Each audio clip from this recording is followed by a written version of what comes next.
Hold course. If we rip apart moving forward. Captain Varen Holt's voice snapped through the command deck like a steel whip, shattering the tension as Argon's hand tore through the final approach vector towards Sigma Point Station. The ship groaned, its reinforced hull straining against the gravitational eddies left behind by freighters that had jumped in more smoothly before them.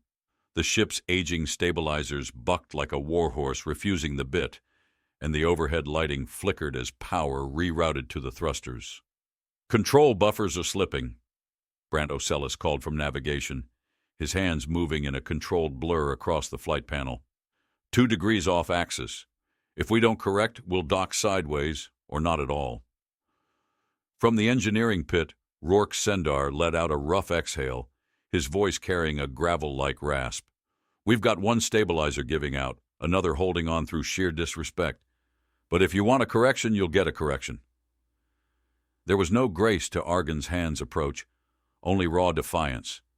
The station's docking bay sprawled ahead, its intake lanes illuminated in clinical white, pristine and unwelcoming to the battered beast of a vessel clawing its way toward port. Around them, sleek coalition ships maneuvered effortlessly, their captains glancing dismissively at the incoming wreck. Some veered aside, unwilling to share space with what they saw as an obsolete failing relic gasping toward its last berth. The comms crackled alive with contempt, thinly veiled behind protocol. "Freighter Argon's hand, your entry trajectory is erratic. Do you require manual override?" Holt's lip curled, the station controller's condescending tone a familiar sting. "Negative. Sigma control. We dock under our own power." Brant adjusted their course, fingers tightening around the controls as their port thrusters overcompensated. Argon's hand kicked sideways, inertia pulling them unevenly before the ship righted itself, engines snarling as they clamped down into deceleration. A few dock workers outside flinched at the spectacle, readying emergency clamps as if expecting them to careen into the berth. The ship came in rough but intact, locking into position with a final, shuddering thunk. Sendar let out a bark of a laugh, shoving his sleeves up. "And they said we couldn't park like professionals." Brant muttered, "That was barely parking." That was impact, with dignity. The air on the command deck remained thick with static, charged not just from the landing but from the silent judgment pressing in from outside. The elites of Sigma Point had made their stance clear long before docking. Holt unbuckled from his seat, standing with measured control. Every muscle in his frame still carried the tension of the entry, but he wouldn't let them see it. "All right, we docked. Let's get this over with."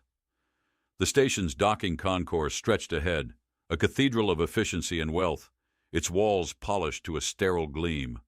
Not a speck of wear marred the architecture. The Coalition's perfect world had no place for rust, for makeshift repairs, for ships that still ran on systems deemed unfit for progress, which made Argon's hand an eyesore. As Holt and his crew disembarked, their boots echoed against the pristine flooring, out of place in a sea of crisp uniforms and dignitaries moving in orchestrated precision. Conversations hushed as they passed. Holt felt the weight of every stare, but none of them mattered, until Aiden Ryler stepped into their path. The Coalition officer was polished, sharp as a scalpel, his uniform creaseless, his dark gaze fixed on Holt with a quiet sort of amusement that rankled beneath the skin.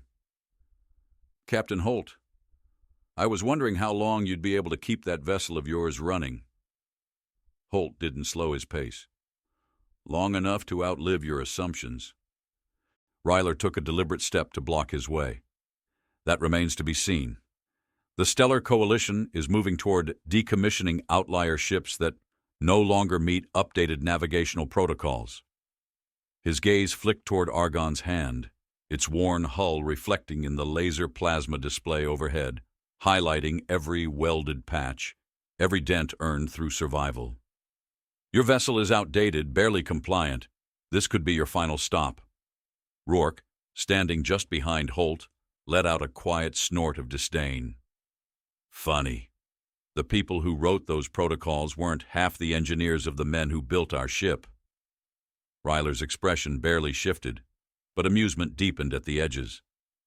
Survival is not a qualification, gentlemen, and history isn't enough to keep you flying. Holt let the words settle like a challenge in the air before brushing past. Then it's a good thing we don't live in history. The officer didn't stop him this time, but the warning had been given. Sigma Point's trade sector pulsed with an artificial warmth engineered to simulate the illusion of comfort. But the truth was in the numbers. Deals made here were not about necessity, but leverage. Holt knew it too well. Seated at a negotiation table, he faced a corporate trader who had refused 3 prior requests for a fuel extension. This was his last attempt. "The numbers don't work in your favor," the man across from him said, leaning back in calculated boredom. "The coalition is phasing out independent vessels. Investing in you is bad business." Holt steepled his fingers, hiding the fire flickering behind his measured stare.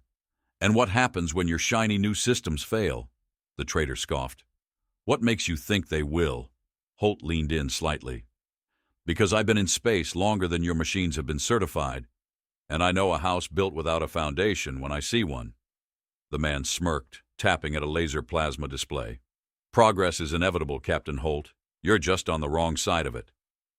Before Holt could counter, the station alarms blared. A voice thundered over the intercom, layered with urgency not even the most controlled officials could hide. "Attention, all personnel. Incoming stellar event detected. Quantum disturbances reaching critical threshold. Secure all navigation systems and prepare for gravitational anomalies." The words shifted the air in the room, cold realization washing over every face. Holt's jaw tensed. He had seen this before. The trader paled, fingers twitching over his controls. This shouldn't be happening. The coalition's sensors. Holt stood, already knowing what the next minutes would bring. The coalition's sensors are blind to what they don't understand. The station lurched. A deep, rolling force rattled through the floor, the pressure shifting like a giant exhaling in space. And in that moment, every system that had once gleamed with perfection flickered, failed, and collapsed into darkness. The war wasn't against an enemy. It was against the arrogance of a system that never believed in failure. And Argon's hand was about to become the only ship left standing. Darkness swallowed Sigma Point Station. It wasn't just a flicker of power. It was the abrupt collapse of order itself. The steady hum of high-grade ventilation systems wheezed into eerie silence. Overhead laser plasma displays sputtered, their vibrant projections flickering before dissolving into static. For a heartbeat, nobody moved. The trade sector, moments before a hive of calculated transactions and false pleasantries, now pulsed with something raw, an undercurrent of unspoken fear. Then the station shuddered again. A pressure shift curled through the corridors, bending the air with a low, guttural resonance that wasn't sound so much as a sensation. A compression deep in the chest, the kind that instinct recognized as a warning long before the mind could name it. Holt exhaled through his nose, fingers flexing against the table as his mind sharpened. "Your inevitable progress," he muttered, turning toward the now frozen trader. "How's that working out for you?" The man's hand trembled over the edge of his console, tapping at dead controls, his carefully crafted demeanor unraveling thread by thread. He wasn't alone. Around them, traders, coalition officers, and ship captains had transformed from figures of certainty to silhouettes of doubt. Brant's voice cut through the rising static in Holt's earpiece. "Captain, Argon's hand is still running. Every other ship in the bay?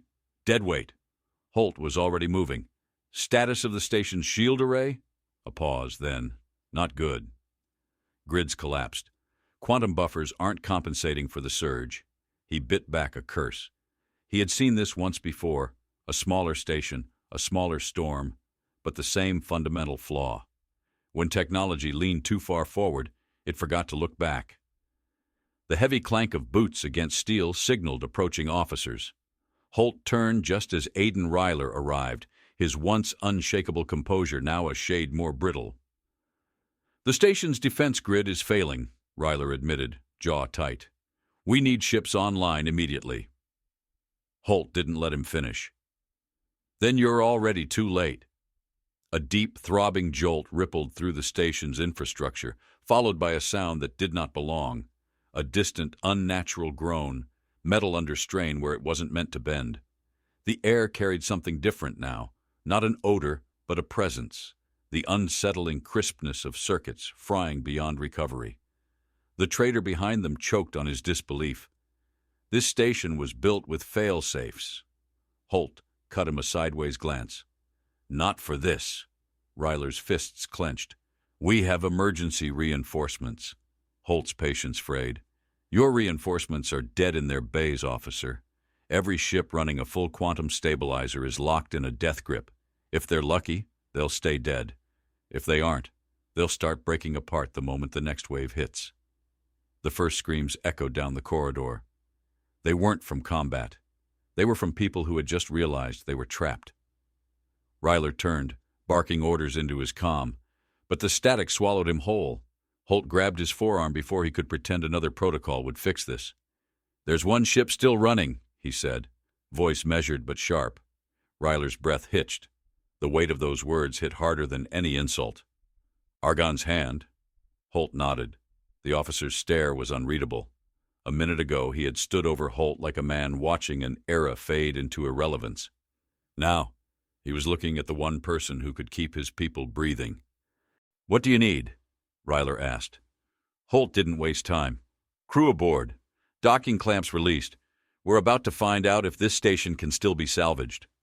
Ryler hesitated, then relayed the order. Holt turned on his heel and strode toward the docking bay. He didn't look back. By the time he reached the loading ramp of Argon's hand, the storm was no longer just a cosmic disturbance. It was a siege.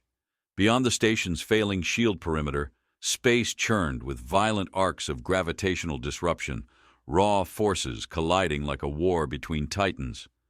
Smaller ships caught in the pull were already drifting, their systems flickering weakly before being swallowed whole.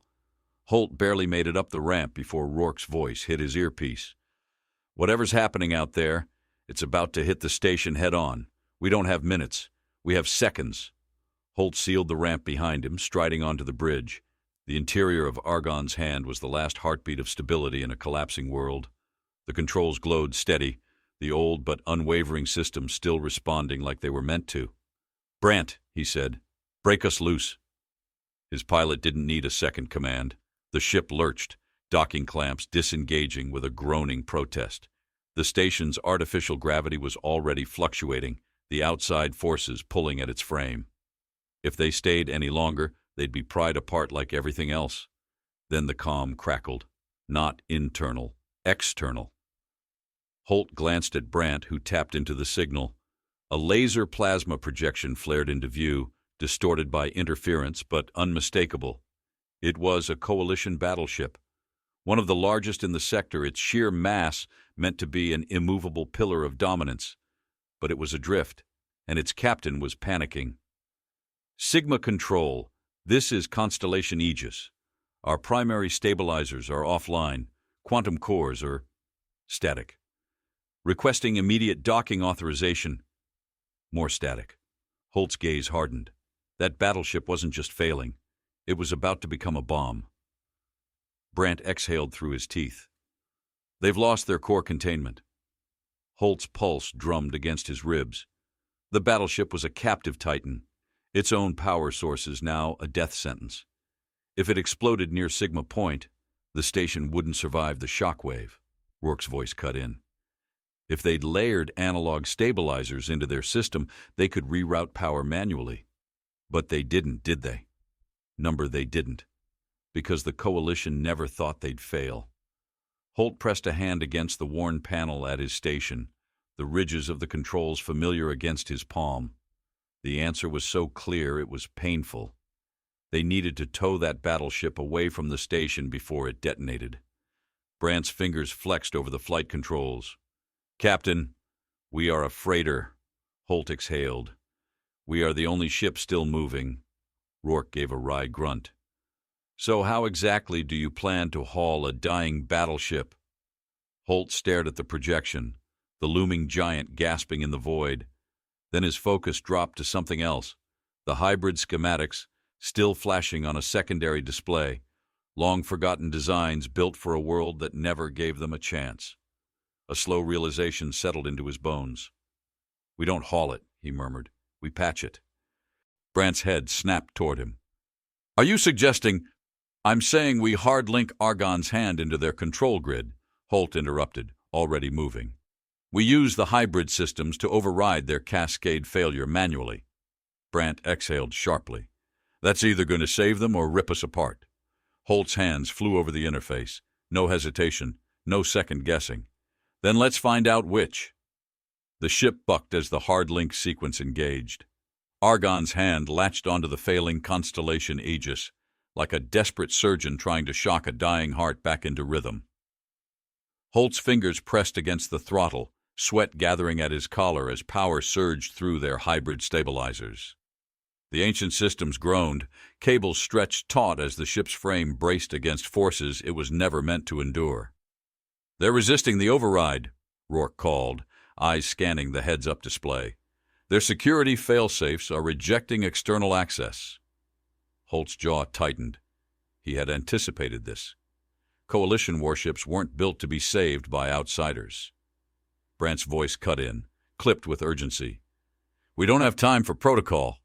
Their reactor's about to turn that station into a star-born funeral." Holt didn't hesitate. His fingers flew over the panel, bypassing authorizations with the instinct of someone who had spent a lifetime fixing things that weren't meant to break. He found the root system, buried under layers of redundant encryption, tangled like rusted chains. "They built this system thinking it would never need a manual fix," he muttered. Rourke let out a breath through his nose. "Which means it's never been tested for failure." A tremor shuddered through the ship's core as the Aegis fought back against the override. Holt felt the defiance in its failing framework, as if the vessel itself refused to believe it was dying. Power pulsed erratically through the hard link, like a failing heartbeat. Brant's voice turned sharp. "Captain, this ship wasn't designed to patch a battleship's meltdown. If we push any harder, we'll start tearing ourselves apart." Holt barely heard him. His focus had locked onto the hybrid stabilizer schematics flashing on the secondary display. The system was meant to integrate mechanical redundancies with quantum dampeners, synchronizing the two so neither collapsed under stress. The same flaw that had doomed the Aegis. He exhaled. "Then we do what the Coalition wouldn't." He reached down, ripped out a safety lock on the stabilizer core, and rewired the control input into the mechanical relay system. Rourke's eyes widened. "You're about to manually regulate a full-blown warship's power surge with a system we rebuilt from scrap." Holt's lips curled into something between a grin and a dare. "And?"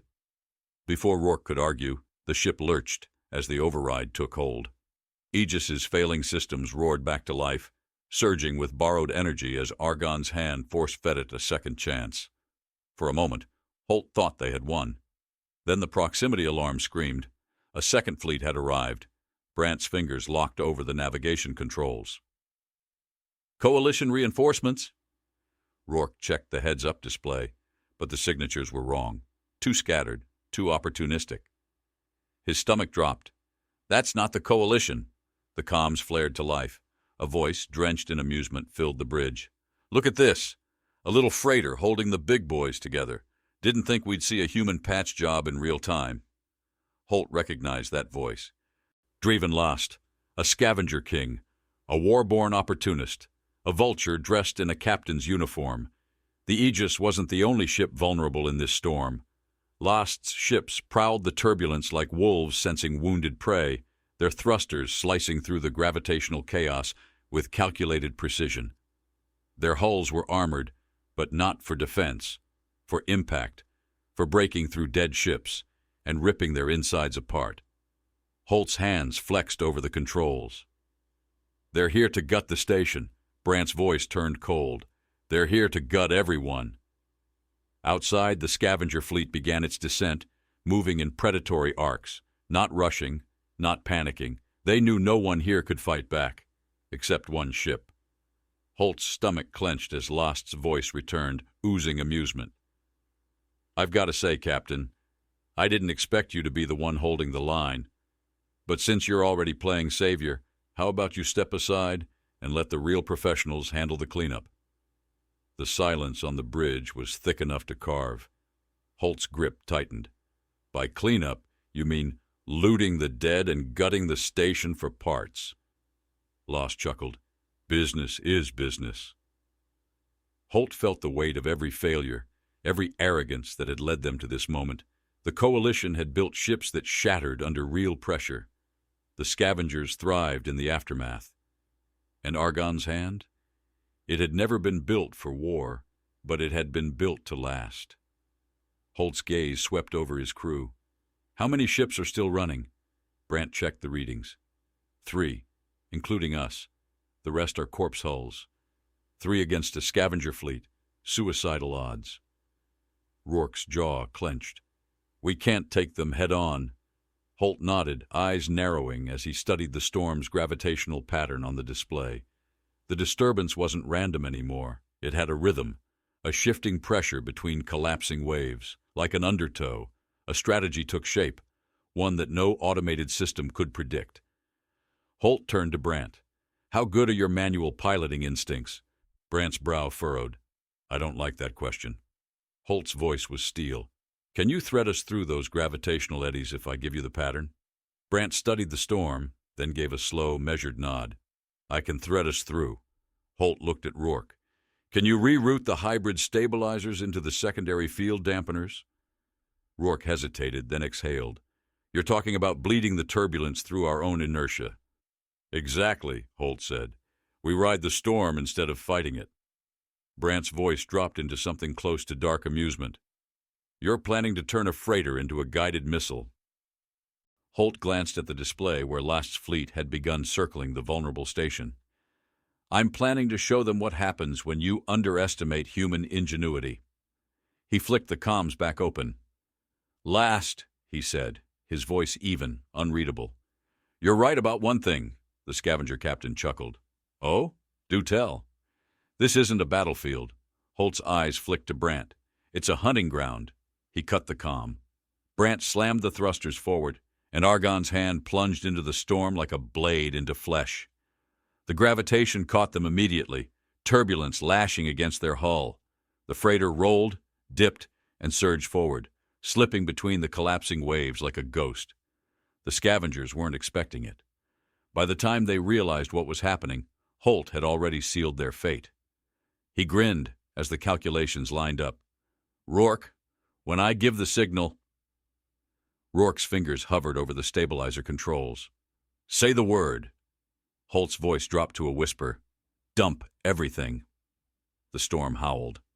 And Argon's hand became the most dangerous ship in the sector.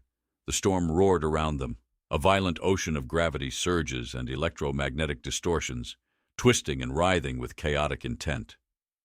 Argon's hand wasn't just caught in the turbulence, it was riding it. Holt's grip tightened around the controls as the ship bucked and swayed, its reinforced hull groaning under the forces tearing at its frame. Every scavenger ship in pursuit was struggling to match their maneuvering. They were used to hunting crippled vessels, ships with nowhere to run. They weren't prepared for something that could weaponize the very storm swallowing them whole. Brant's fingers danced across the flight panel, his breathing steady despite the madness unfolding outside. The ship's navigation systems flashed unstable readings, warning of a trajectory that should have been impossible. 2 seconds, Holt said, eyes locked on the display. Rourke crouched over the engineering console, his knuckles white as he rerouted auxiliary power into the stabilizers. I know what you're thinking. Just say when. The scavenger fleet had made a critical error.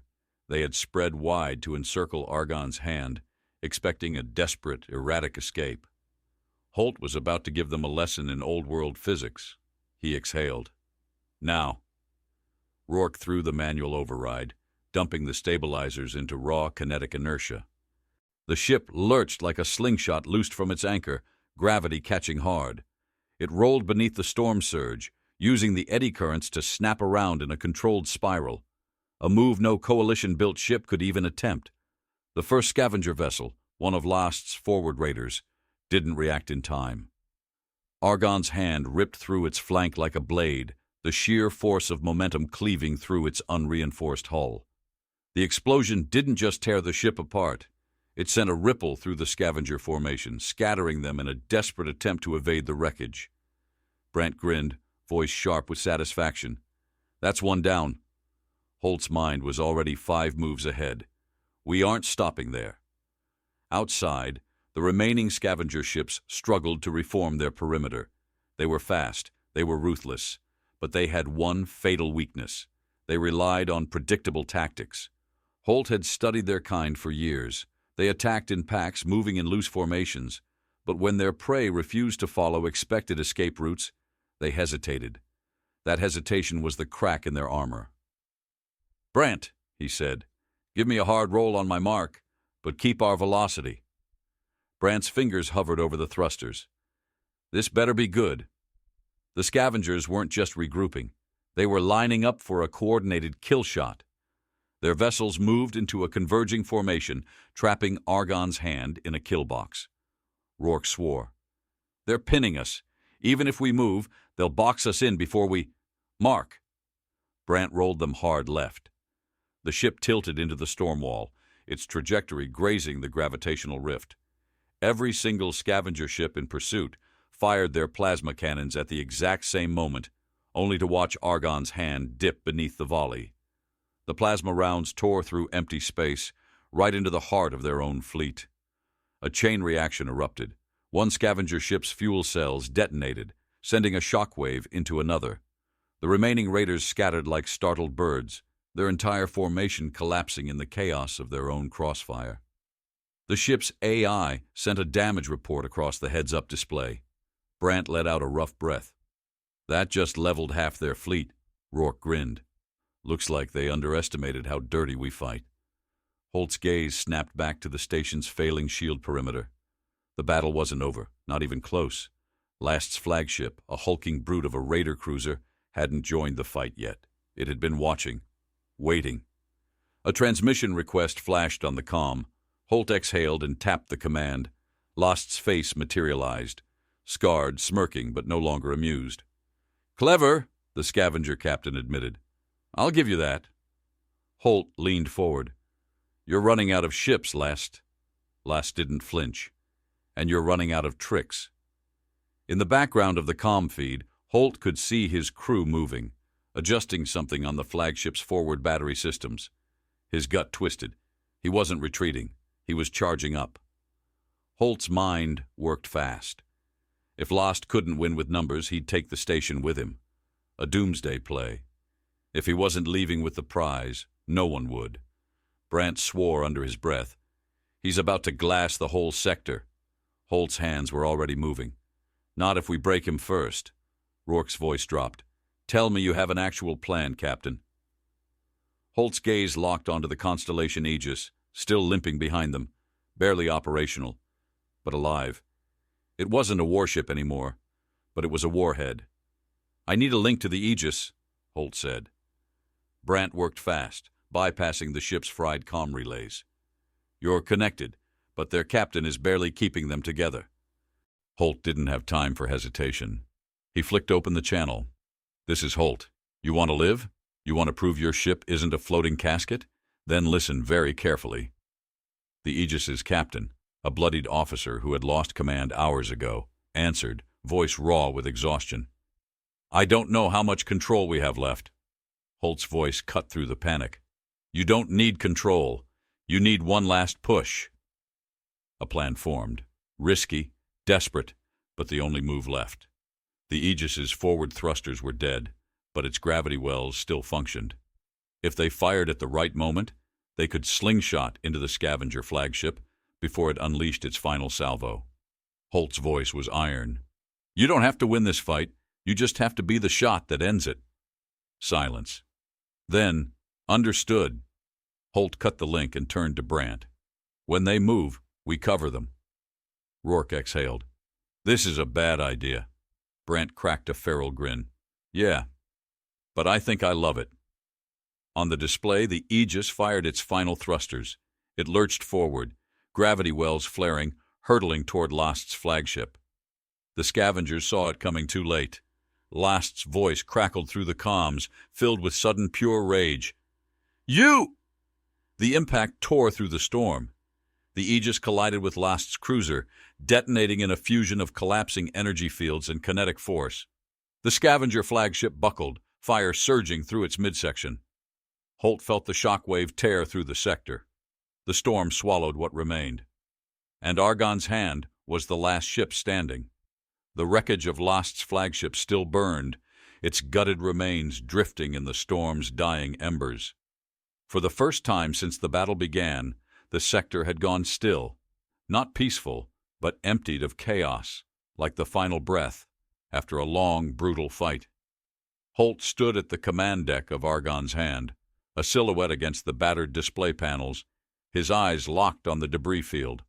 The storm had done what no coalition fleet had ever managed, erased an entire scavenger armada in a single, merciless sweep. But they had done more than survive it. They had beaten it. Rourke wiped the sweat from his brow, his voice hoarse but steady. Last won't be crawling out of that. Brant leaned back in his chair, running a hand over the console like a gambler counting his last chips. Not unless he suddenly learned how to breathe vacuum. The bridge smelled of heated circuitry and overworked systems, the air thick with the remnants of burning ion traces.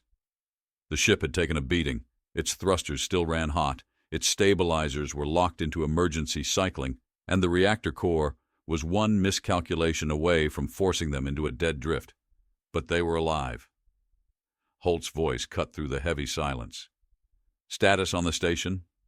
Brant checked the heads-up display. "Shields are back at minimal function. No incoming threats. But the outer docking rings took heavy damage. They won't hold forever." Holt exhaled through his nose. That meant the survivors were trapped, their only escape blocked by their own wreckage. Rourke crossed his arms, watching Holt carefully. "You know what they'll ask next." Holt already knew. The comm crackled. Ryler's voice came through, stripped of the arrogance that once lined every syllable. "Captain Holt." A pause, then a slower, more deliberate repeat. "Captain Holt." The shift wasn't lost on anyone. It was the first time the officer had said his name without disdain. Holt tapped the comm. "I'm listening." "There are over 400 personnel still stranded here. Our remaining transport shuttles were lost during the initial surge. We're requesting evacuation assistance." Brant raised an eyebrow. "Funny. Thought they didn't trust our flying." Ryler ignored the jab. "We need your ship." Holt let the weight of the moment settle. The very people who had once mocked him, the ones who had dismissed his vessel as outdated, unfit. Now they were asking for a place aboard the ship they tried to phase out. He leaned forward, bracing his hands on the console. "And what happens when we bring you aboard? You keep your policies? You keep decommissioning human-built ships?" A long silence. Then Ryler spoke again, his tone measured, careful. "I was wrong." Holt glanced at Rourke, who raised his brows in mock shock. "Did he just say?" "Yes," Holt muttered. Ryler continued. "I was wrong about your ship, about all of it. We built vessels that only worked on our terms, never accounting for failure, and when failure came, we were the first to fall." A rough inhale. "You weren't." Brant chuckled under his breath. "I could get used to this." Holt let the admission linger before speaking. "We'll take your people, but this doesn't end with a rescue. You walk onto my ship. You accept what got you here. You respect what saved you." Another pause. Then, "Understood." Holt cut the comm. "Brant, prep the docking corridors. Rourke, make sure we don't break apart the second we let passengers on board." Rourke shot him a look. "You're really going to let them walk onto Argon's Hand?" Holt's jaw set like iron. They already did. The evacuation took time. Shuttles barely held together docked against Argon's Hand, unloading passengers whose faces were lined with shock and exhaustion. Some still wore their coalition insignias with pride. Others had torn them off. Holt stood at the docking bay entrance as the last group boarded. Ryler was among them. The officer stopped just before stepping inside. For a moment, Holt thought he'd say something diplomatic, something rehearsed. But instead he turned to the ship, really looking at it this time. The scars in its plating, the welded seams, the framework that had defied every storm, every attack, every dismissal. He nodded once. "She's ugly," he said quietly. Holt's mouth twitched in something close to a smirk. "She's still flying." Ryler exhaled, something between resignation and respect. Then he stepped aboard. Brant's voice called from the bridge. "Captain, we've got incoming coalition warships. Looks like High Command finally decided to check in." Rourke scoffed. "Perfect timing." Holt walked back onto the bridge, gaze flicking over the incoming fleet on the display. They weren't here to fight. They had come to assess, to decide what they wanted to do with the ship that refused to die. The comms lit up again, this time with an unfamiliar voice. "This is Admiral Tavran of the Coalition Fleet. We are requesting communication with the captain of Argon's hand." Brant shot Holt a sideways look. "Captain, you're popular today." Holt tapped the panel, leaning into the transmission. "Admiral." There was no hostility in the man's voice, just something measured, something cautious. "We have been monitoring the situation. It appears that, despite the loss of the Aegis, your ship was instrumental in preserving the station and the surviving fleet." A pause. "We are prepared to discuss terms of recognition." Holt tilted his head. "Terms. We wish to review the hybrid stabilization schematics recovered from your vessel." Rourke folded his arms, eyes narrowing. "They want our work, after spending the last decade calling it useless."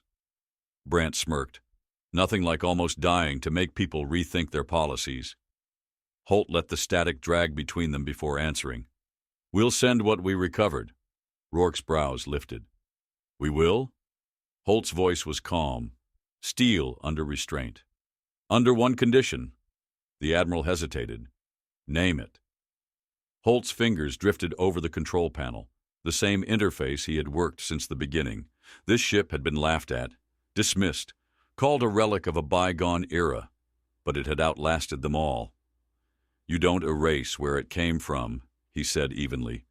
"Every ship that gets this technology keeps its foundation. No rewriting history, no pretending humans weren't the ones who figured it out." Silence. Then the Admiral exhaled. "You drive a hard bargain, Captain Holt." Holt's lips curled slightly. "You'll find that's a pattern." The comm line cut. The war was over, but the story had only begun. As Argon's hand prepared for departure, the station's surviving officers watched it from the observation deck. Once an object of scorn, it was now a legend in real time. Ships would be built from its framework, the future of the fleet would carry its mark, and no one would ever mock it again.